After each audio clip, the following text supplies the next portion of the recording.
this is Sarvat Hussain, British Pakistani journalist. I'm here with a new episode of Unfiltered with Aziz, and I have with me the award-winning political analyst with the Dawn, Mr. Zulkarnain Tahir, and I also have very familiar TV anchor, Mr. Ismail Qasim. So today's program, we look into downfall of Imran Khan, a true cricket legend. What factors led him to be where he is today? So I start with you. What do you think, Mr. Zulkarnain? What led him where he is today? Yeah, I sincerely hope that Mr. Imran Khan finds out a day to think what really led him to this position from top to bottom, and with probably seeing no immediate future in politics. But you see, his downfall story begins from his ouster from the Prime Minister house almost some 13-14 months back. From that point, he started the mantra against the establishment, the popular one, which earlier started off by Nawaz Sharif. Nawaz Sharif got its fruit. I think somehow Imran Khan got carried away with that thing. He thought where Nawaz Sharif left off, I should pick that thing from there, and he gone for extra mile, and that extra mile cost him dearly, unfortunately. At no point of time he stopped and reflected what he been doing. You know that thing, because he has massive popularity even today, still we believe he has, but no point at time he thought that this could lead to this situation which he is facing today. If I go by a couple of points, if I mention that led his downfall, the first one, but which I believe is of what he did. He started that anti-establishment narrative. Fine. Very soon he should have switched over to that political one. I mean, his political opponent, the PDM parties, should have been his prime rival, not the establishment. Everybody knows that establishment is powerful here, so no need to every time stoking against the establishment. So coming back to the point, that thing led him to believe that whatever happening is here, politicians are nothing. But I think after having and grabbing that popularity or that mass appeal among the masses, he should have thought about landing into the political arena. And finally, you see, he never consulted his political friends. He always thought that he should go to the advice of his military friends. And you see, when you keep taking that thing, so eventually what happened on May 9, we can say it. And second, sorry, I just want to add something in 9th May. It was very, the whole world obviously witnessed after 9th May.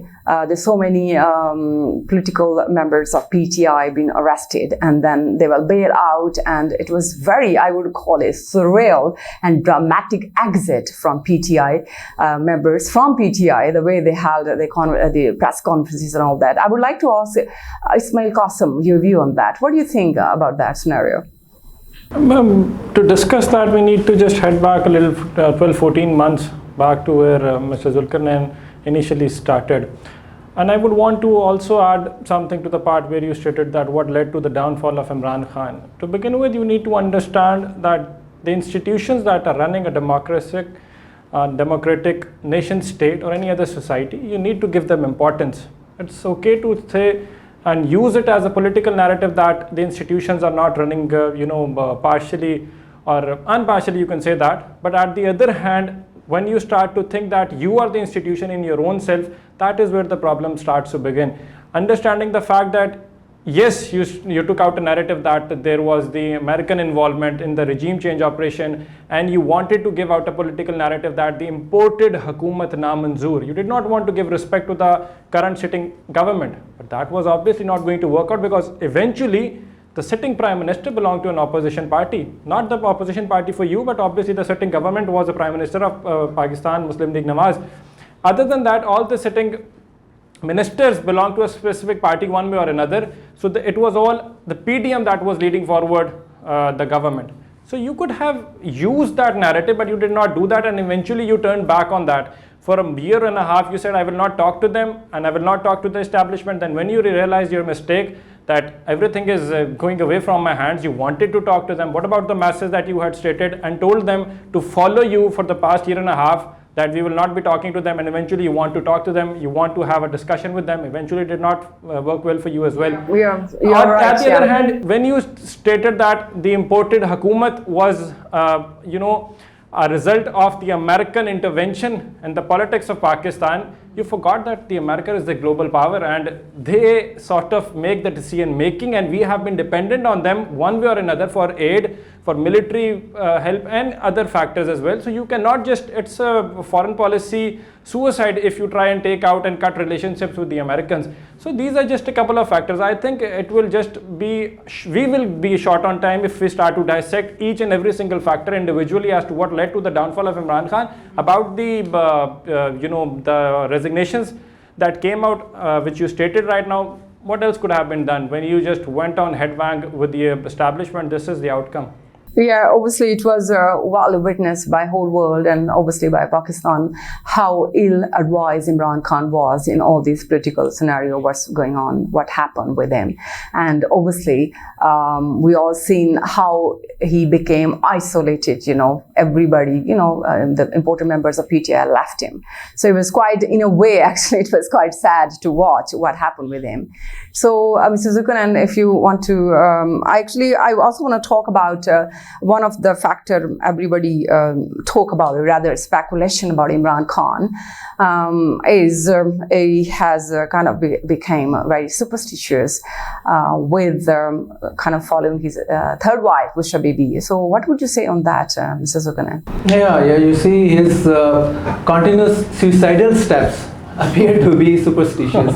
Like you see, PTI was the biggest party in the parliament with 155 seats, and once defection took place 14 months back, it was simply 20 people left him, and it was a party with 135 seats in the National Assembly. Very true. Much larger than the second runner, that is PM Al-Noon, with 81 seats. It was a suicide when he said we're resigning from it. Next suicide he committed in the form of dissolving the Punjab and the KPK governments. Punjab, earlier they were used to say that Prime Minister Shehbaz Sharif is running the government in the radius of 27 kilometers. That is Islamabad they were talking about. And we are ruling in Punjab, that is of 120 million people. So you see, those are suicidal steps indicative of the mindset of a superstitious guy, as is being suggested by many quarters. And many blame Busha Bibi, his third wife, for his political demise at the moment. You never know, tomorrow he up again, and maybe day after tomorrow, and so on and so forth.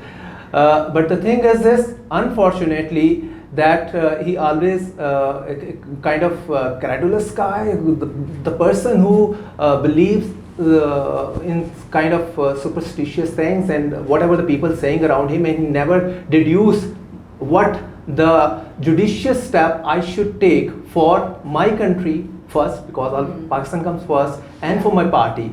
And you see that we never seen that.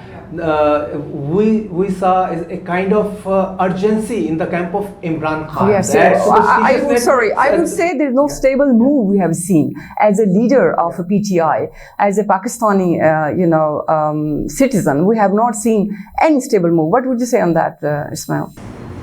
Obviously, stability has been lacking in the country for over 75 years. When you talk about decision making of Imran Khan, obviously stability has not been there. He has taken decisions, and eventually he has to take his words back, because he claims that this is what amazing or big leaders do. So that is up to his to think and reflect upon whether that has been one of the cases or one of the reasons that he is where he is today. On the other hand, when you talk about Imran Khan overall and what you stated over here, him being a superstitious personality, there are two things. Either you can lead a revolution and be a revolutionary, or you can understand that the political system has its limitations, and you need to stay inside the parameters or the boundaries that have been awarded to you by the constitution of the country. I found a lot of confusion over there. One day he wanted to lead the Arab Spring sort of revolution in Pakistan. He wanted the masses to come out, follow him, go all out against the establishment, and he was taking names openly, and he was stating in one of his conferences that if they are calling you, you should call them back. If they are abusing you, abuse them back. Stuff like that, XYZ. At the other day, when he sleeps and he wakes up and he tells that nobody wants to talk to me, I've been trying to contact them, I want to sit with them. And what is that all about? Either you can lead a revolution and tell them that I will not be talking to you, or you can sit with them and follow the process that has been going on in the country for over 75 years. So that confusion, so somehow I could not understand it, the masses could not understand it, and obviously sure as hell we know that the institutions did not take that and did not allow that to continue. Yeah, I would also would talk over on this issue.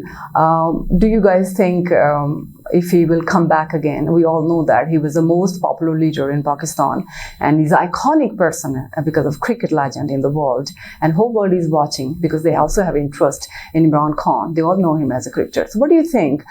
Whether he would have come back again, and he would be famous again like he was before 1920? Right. You see, anything is possible in Pakistan politics. We've been seeing this for decades. But in case of Imran Khan, appears to be coming few years, I guess, maybe a couple of years, very tough for him, for his political career. Whether he goes behind bar and stay there for 3 years, for 5 years is a question to be answered later. But the thing is this, Imran Khan needs to come out of that narcissism. He is, victim of self-love and extreme self-love. That you see, we see the situation he is in. One major factor, contributing factor, is of his narcissism, this extreme self-love of him.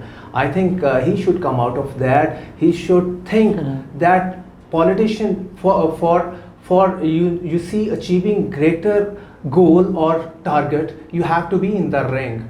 What he been doing for the last, we see especially for the last 14 months, we have witnessed that he been doing that. Either I should be in the ring alone, or I should be out of the ring. There should be no ring at all. No ring at all. So that doesn't. You have to change the system. But remember this: while staying in the system. It can't happen that you just exit the system and you say, I'm gonna change it, sitting maybe abroad, sitting outside somewhere. That never happens. So he needs to, at the moment, he has a huge club in terms of fan following club, but in terms of the party, he never had what I believe, and still he doesn't have. He needs to build a political party, a real political party. He had many parachuters with him, sent by the establishment.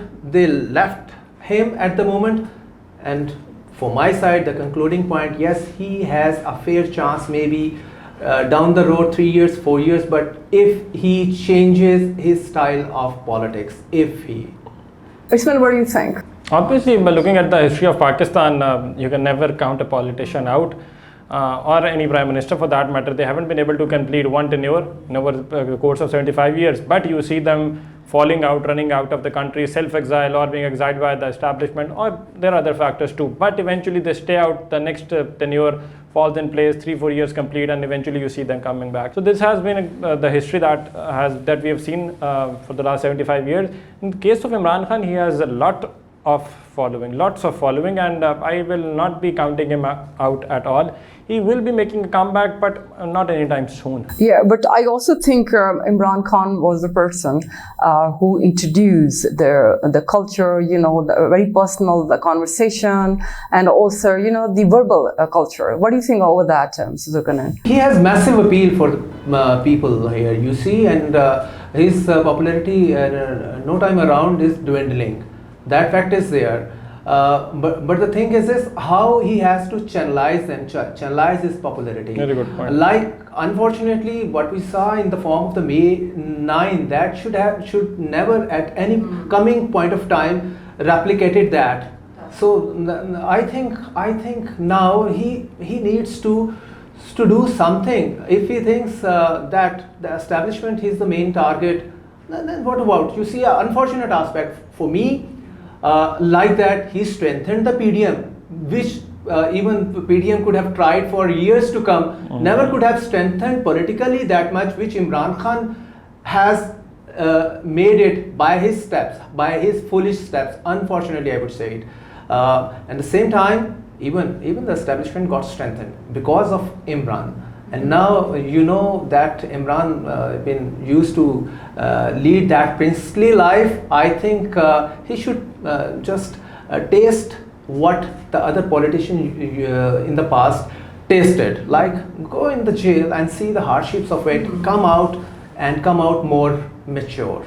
And do you guys think what happened, the old incidents, the 9th May, how much we can blame him? Can we blame him 100% on those incidents? We've been discussing that. Obviously, there are two sides to it. Yes, the narrative that he built over the last year and a half was there. Obviously, when you try and incite people, when you try and tell them to go against the institutions, they eventually look up to you. When they look up to you and when you know how to build a narrative, they eventually will follow you. At the other hand, it was the performance of the sitting government as well. They were not that able to deliver that much, so people were frustrated, and mentally they needed to just let their frustration out. So it's both of these cases that resulted in that, but obviously it was highly condemnable, should never have happened, and obviously I'm pretty sure that it will not be allowed, nobody will be allowed to go down that road again in the future. Okay, today in this program we have talked about the downfall of Imran Khan, and now we are waiting to see where PDM will take Pakistan. Until next program, take care of yourself. Allah Hafiz.